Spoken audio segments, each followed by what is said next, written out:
Alycats and new viewers. So today is Inside Alyssa White number 13. Oh, especially since it's close to Halloween. Well, kind of close. It's several days away.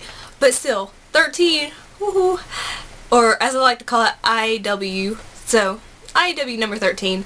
And if you're new to the channel, or never watched one of these videos before, this is where you get to ask me anything you want to ask me, basically. You can ask me about movies, music, TV, books, games especially, but you can also ask me about my personal life. A lot of people don't ask me about that, but you know, I'm totally open to answering questions about my personal life as long as it's not too offensive or inappropriate.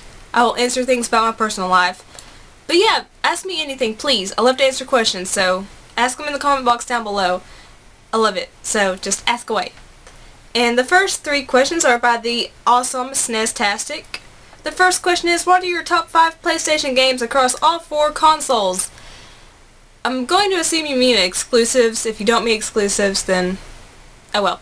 But I'm going to do exclusives. So the first one definitely is Tomb Raider for PS1, which is not really an exclusive, but still Tomb Raider for PS1. Dino Crisis 1 for PS1 because that's just very nostalgic for me. Me and my uncle played that game a lot too as well. We played Tomb Raider and Dino Crisis a lot. The Metal Gear Solid franchise, I'm just rolling that into one because it's just one long continuous story basically. And they're just epic games. The cutscenes are incredible. I love the mechanics. I love everything. How advanced they were for their time. I love the Metal Gear Solid franchise. Uncharted 2 Among Thieves, because that is the masterpiece of the Uncharted franchise, and I cannot wait for Uncharted 4 to come out, but Uncharted 2 right now is the best Uncharted game. I love them all, but Uncharted 2 has a very special place in my heart. And the third game, oh, this is really hard. This is where I have to start thinking really difficultly about what game is number 5. These are in no particular order, by the way. That's my face.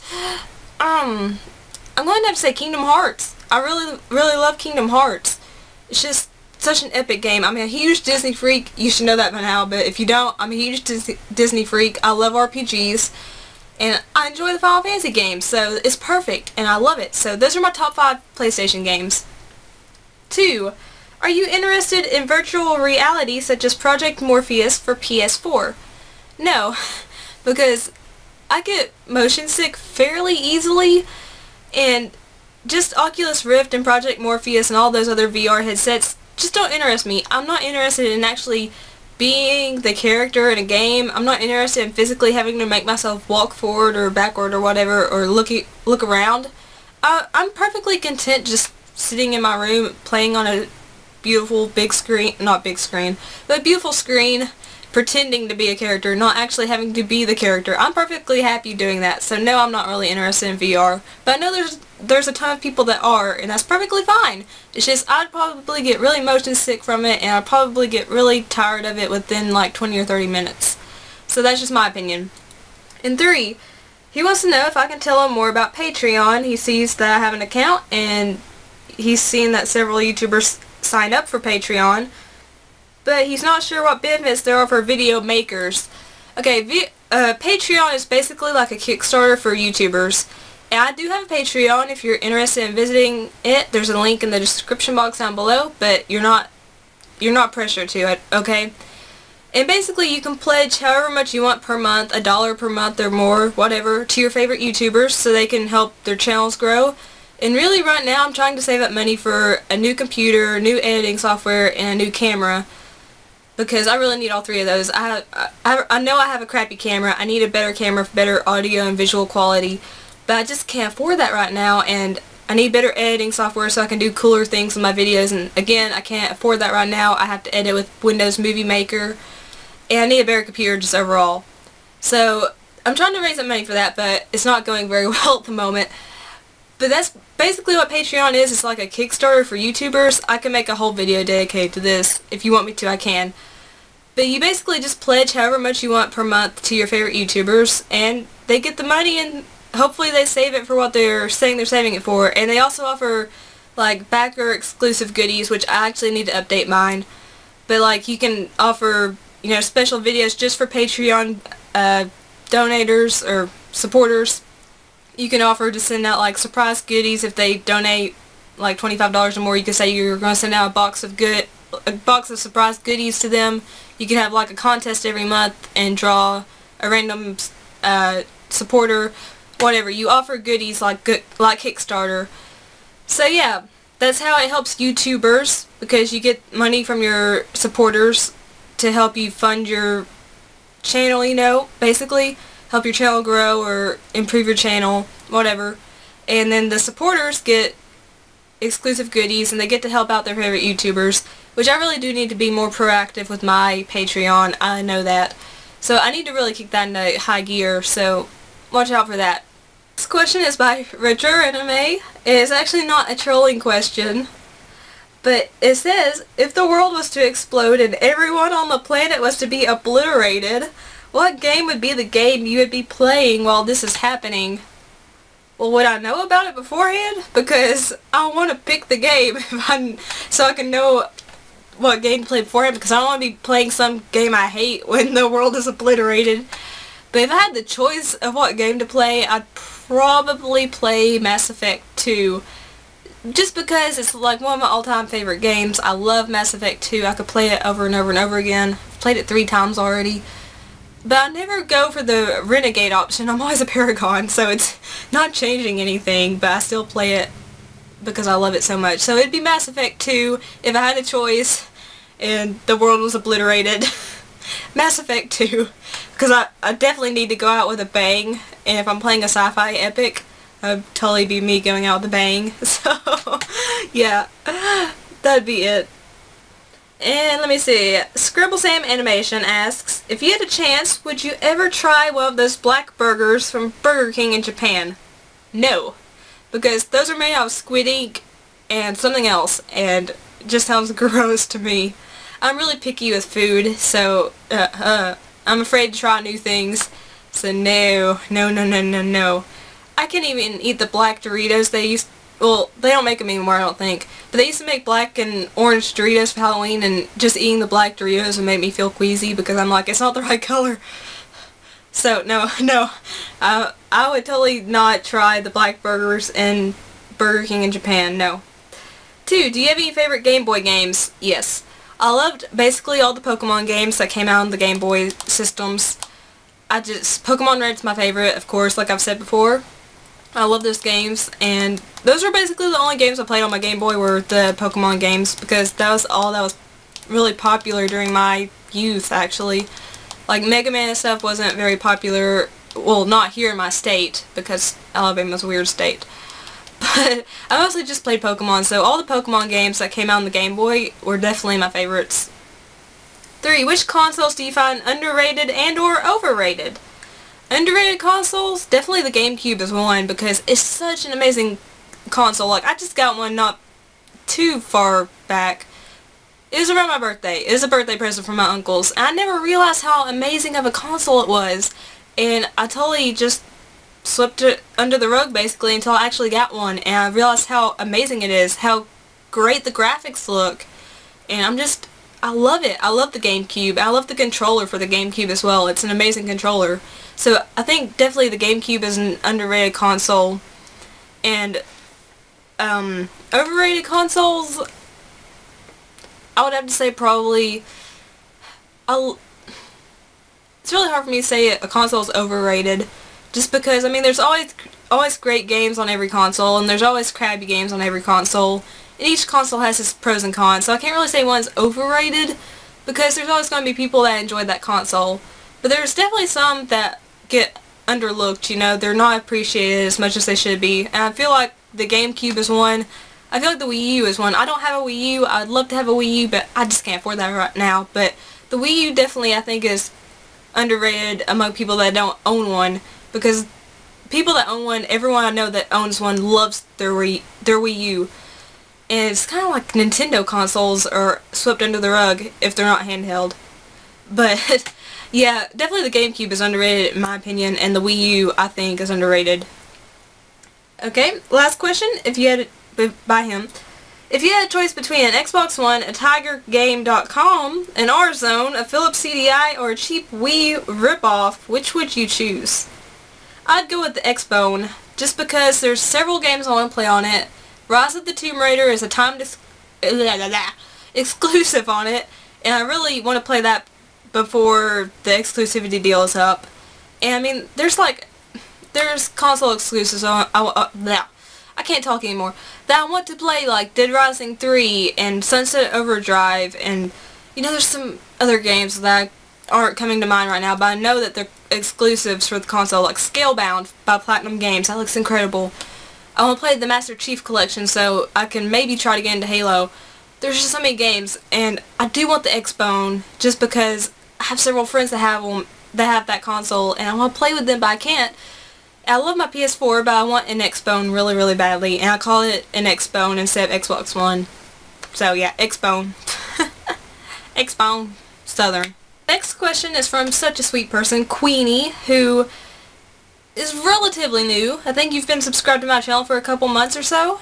But I adore Queenie. She's such a sweetheart. Such a sweetheart.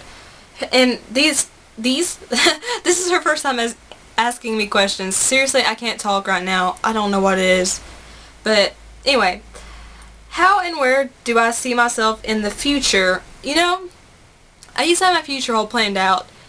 But as I've grown up, grown older, I've realized you can't really plan your future. I mean, you can have goals, but you know, sometimes a wrench gets thrown into things, and you know, your whole life changes, or you meet, you know, new people and your life will change. I've been so surprised by how I've met people and my life has changed because I've met them, and you know, my path has just completely changed. My path in life has changed because I've met certain people, or you know, some certain event happened. So I don't really have a plan per se. I mean, I would love to be like an actress or an on-camera hostess. That's my ultimate dream job, would be to be an actress or an on-camera hostess, and of course to continue my YouTube channel because I love it so much. And I do love to model as well, but it's not my biggest passion. But I'd like to do one of those things or several of those things as I get older. And you know, I love Los Angeles. I'd love to move. I just love to move out of Alabama, to be honest. I love Los Angeles. Gosh, I can't talk. I want to move to Los Angeles, or you know, just someplace really exciting. But I do have a soft spot in my heart for Los Angeles. It's beautiful and amazing, and I love it. And you know, I have really high dreams, I know, but you know, you gotta shoot for the stars, people. Shoot for the stars. Even if you don't think it can happen, trust me. So many amazing things have happened to me that I thought would never ever happen. So just shoot high with your goals. Reach high. You can get them if you work hard enough. But yeah, I really can't say where I'm going to be, you know. I could be, I don't know, I could be single in 10 years. I'm still single after 22 years of living, so I could still be single. I could be with, I don't know. Like, I never know, you never know what's going to happen, so I'm just going to let the future just play itself out, and I'll just be surprised. And next question is, how do you see friendship? If one of your close best friends one day hurt you or is mean to you, will you leave them and walk away, or will you try to be loyal and see what's wrong with them? Friendship is very, very important to me, and it's very sacred, but I have had friends that have been really terrible to me. Like, I've mentioned before, I was abused by a friend, and I had something traumatic happen to me with another friend that just totally kind of messed me up for a while. So definitely, I do get a little scared sometimes when it comes to making friends. Like, I love to make new friends, don't get me wrong, but getting close to people, physically close to people, like, that kind of scares me, and I don't like to be touched. That's one thing about me. I don't like to be touched unless, like, I give you permission to touch me. Like, if you want a hug, that's fine. Just open your arms out and I'll give you a hug. But don't just randomly come up to me and grab me and hug me and stuff, because then I'll start to freak out, because, like I said, I was abused. So it does freak me out a little bit to be touched. Or just like if someone grabs my arm and I don't realize they're going to grab my arm, that makes me go, ugh. And it's not because of them, it's just because I'm afraid something's going to happen. So it's ingrained in my memory. So yeah, I've been scarred by friendships, so, but I do appreciate the friendships I have, especially the deep, close friendships, because that means they actually got to crack that outer wall that I have, and they've gotten close to me, and that means more than they know, okay? If I tell you about my feelings in my personal life, and if I laugh with you and all this other stuff, and if I talk on the phone with you or like anything like that, or if I, you know, agree to go hang out with you somewhere, then that means you've cracked the shell and you've gotten close to my heart, and that's just, it's probably better for you than for me, because it's really tough to be my friend, to be honest, because of my mental issues and all that stuff. So yeah, it's kind of hard to talk about friendship, but I do treasure my friends. Even if they're not close, I do treasure each and every one of my friendships, and I do believe it's sacred, and you know, friends are very important to have. They're a great support system, but it's just, I do have trust issues sometimes, and I will admit that, but I'm getting better with it. I'm getting better with it, and you know, I still love to make new friends, and I'm still the biggest hugger in the world. I love to give hugs, okay? If you want a handshake, you're getting a hug. Just, I have to give the hug first, okay? Unless I know you really well. But yeah, I treasure friendships. And if one of my best or close friends hurts me, I usually, unless it's just really, really bad, I usually give them another chance, because sometimes, you know, especially if it's a girl, they might be, you know, PMSing. Guys, I'm sorry, but that's natural, okay? Just get over it. But they could be PMSing or something, and you know, I understand that. So, I mean, if they insult me, like, by saying something, I don't know, I'm gonna let it slide, okay?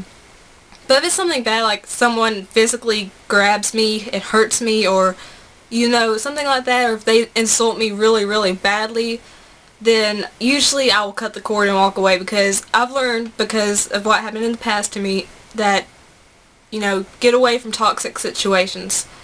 So yeah, if you have someone that is hurting you, like physically, like a friend, physically, emotionally, verbally, whatever, and they're really hurting you, get away. It doesn't matter how long you've been friends, okay? If they're doing damage to you, get away. Because it's not worth it. It's not worth it at all. And yes, it will hurt, okay? It'll feel like a breakup, okay? I've never had a breakup, but I'm assuming that's what it feels like. It'll feel like a breakup, because it basically is. But if it's for your own good, for your health, get away, okay? Get away. But if it's just like some friend that just says one little thing, they get snappy, you know, something could have happened. Like, they could be having a bad day, you know, they might not be feeling well, or, you know, something could have happened. Like, someone close to them could have passed away, or someone could be sick that's in their family, you know, something like that. So if it's just some little snappy thing that they normally don't do, I forgive that. I'll let it slide. But if it's something really bad, like really physically bad or mentally bad or whatever, and you know, it's gonna affect my overall well-being, I say bye to that friend, just because I don't need that in my life. So yeah, that's my opinion. But most of the time, all my friends right now are very sweet and supportive. I've got amazing friends. And let's see. Her last question was, would you care to keep the friendship or just walk away? Okay, I kind of answered that already. So, yeah. And Romus Prime says, I'm not sure if they're a new subscriber or not. You're not a new you're not a new subscriber, okay? You've been here for a while, so you're not new, okay? I love having you as a Alycat. I can't talk, okay? Freaking A. Can't talk. But that's it for Inside Alyssa White number 13. I'm so sorry I couldn't talk today for some reason. I'm so scatterbrained. But if you liked it, if you really liked it, click the like button. Leave questions in the comment box down below, like I said before. Favorites of your friends and family, and tell strangers can see and laugh at me for messing up so many times. Share me as long as you do it nicely.